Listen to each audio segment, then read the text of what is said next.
চীনের স্পষ্ট লক্ষ্য বিশ্বে নাম্বার 1 হওয়া। এমনকি এর দেশীয় ওষুধ শিল্পের বেলায়ও চীন থেকে আসা ওষুধের ওপর বিশ্ব দিন দিন আরও বেশি নির্ভরশীল হয়ে পড়ছে। বিশ্ব কি শীঘ্রই চিকিৎসা সামগ্রীর জন্য সম্পূর্ণরূপে চীনের উপর নির্ভরশীল হয়ে পড়বে? ওষুধ রপ্তানি কি রাজনৈতিক হাতিয়ার হিসেবে ব্যবহৃত হবে? সর্বদা মিতব্যয়ী হন, এই নীতিবাক্যে চীনা ওষুধ শিল্প দ্রুত বড় হয়েছে এবং পশ্চিমা বিশ্ব এতে অনেক সাহায্য করেছে। চীনারা দারুণ বুদ্ধিদীপ্ত পদক্ষেপ নিয়ে আসছে। এর পটভূমি হলো এই যে আমরা ওষুধের জন্য খুব বেশি অর্থ ব্যয় করতে চাই না, যদিও এটি চিকিৎসার সবচেয়ে সস্তা মাধ্যম, আর তাই উৎপাদন খরচ কমাতেই হবে। এবং এটি করার সবচেয়ে সহজ উপায় হলো সেই দেশগুলিতে যাওয়া যেখানে শ্রম খরচ কম, পরিবেশগত বিধি কম এবং শক্তির জন্য খরচ কম ইত্যাদি রয়েছে। জার্মানিতে এখন একটি বড়ির দাম 6 ইউরো সেন্ট, যা চুইংগামের একটি কাঠির সমান। বিশেষজ্ঞরা অনুমান করেছেন যে চীন এখন বিশ্বের সমস্ত সক্রিয় উপাদানের 40% উৎপাদন করে। ওষুধের যে অংশটি তার নিরাময়কারী প্রভাবগুলির জন্য দায়ী, আবার কখনো কখনো মনে না হলেও চীনই এর সাথে জড়িত থাকে।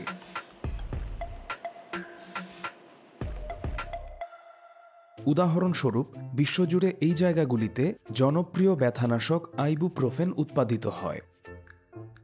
মহামারী চলাকালীন এর সরবরাহ স্বল্প ছিল।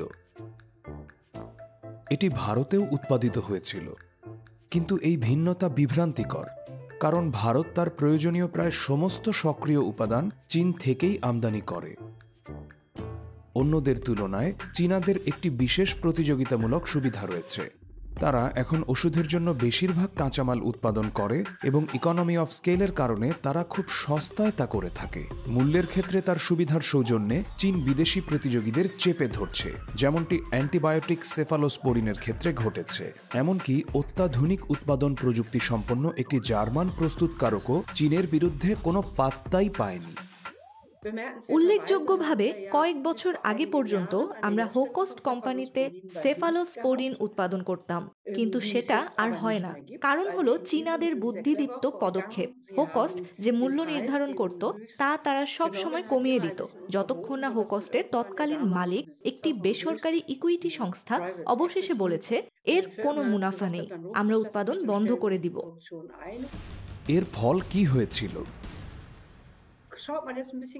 আপনি যদি সেফালোস্পোরিন নিবিড়ভাবে পর্যবেক্ষণ করেন, এর একটি প্রধান বুনিয়াদী উপাদান রয়েছে অ্যামিনোসেফালিক পুরোনোইক অ্যাসিড, যা একচেটিয়াভাবে চীনে উৎপাদিত হয়। তাই চীন যদি সিদ্ধান্ত নেয় যে তারা আর ইউরোপে এটি সরবরাহ করতে চায় না, যদি আমরা যুদ্ধে তাইওয়ানের পক্ষে থাকি, তাহলে সেফালোস্পোরিনের ক্ষেত্রে আমাদের হাত খালি রয়ে যাবে। অ্যান্টিবায়োটিক হলো জীবন রক্ষাকারী ওষুধ। চীন আরও বেশি চায়, এটি নতুন ওষুধের ক্ষেত্রে অগ্রভাগে থাকতে চায়। বিশেষজ্ঞরা বলছেন যে চীন এখন বিশ্বের প্রতিটি ওষুধ নিয়েই গবেষণা করছে, যা প্রাথমিক পর্যায়ে রয়েছে। আমি মনে করি তারা অনেক বেশি উদ্ভাবন বান্ধব, এবং আমি মনে করি যে শেষ পর্যন্ত এই আমলাতান্ত্রিক প্রক্রিয়াগুলি, মানে যদি তারা কিছু বাস্তবায়ন করতে চায় তবে তারা তা করবেই। কাজেই তাদের আমলাতান্ত্রিক প্রক্রিয়াগুলি আমাদের তুলনায় অনেক দ্রুত, এবং অন্যদিকে তাদের অর্থ, সহায়তা এবং তহবিল প্রবাহিত হয় সেদিকে যাকে মূল শিল্প হিসাবে উল্লেখ করা হয়। ইউরোপ ওষুধ উৎপাদন ফিরিয়ে আনতে চায়। এখানে ফ্রান্সে প্যারাসিটামল, একটি ব্যথানাশকের জন্য একটি প্ল্যান্ট তৈরি করা হবে, যা ইউরোপীয় চাহিদার 1/3 পূরণ করবে। কিন্তু উচ্চ ভর্তুকির কারণেই এটি সম্ভব হয়েছে। আমি মনে করি কোন সক্রিয় উপাদানগুলিকে আমরা গুরুত্বপূর্ণ বলে মনে করি সে বিষয়ে আমাদের প্রথমে ঐকমত্যে পৌঁছাতে হবে। প্রচুর তালিকা এবং বিভিন্ন সক্রিয় উপাদান চারপাশে ভেসে বেড়াচ্ছে। আমি মনে করি আমাদেরও সৎ হতে হবে এবং স্বীকার করতে হবে যে এটি আরও ব্যয়বহুল হবে এবং আমাদের এক্স পরিমাণ মূল্য পরিশোধে সম্মত হতে হবে। জার্মানিতে একটি বড়ির দাম সম্ভবত 10 থেকে 20 ইউরো সেন্ট বেশি হবে যদি এটি চীনের পরিবর্তে ইউরোপ থেকে আসে। তবে আমরা অনিশ্চিত যে বিশ্বের অন্য কোনো জায়গায় রোগীরা আরও বেশি অর্থ দিতে রাজি হবে কিনা চীন থেকে আরও বেশি স্বাধীনতা অর্জনের জন্য।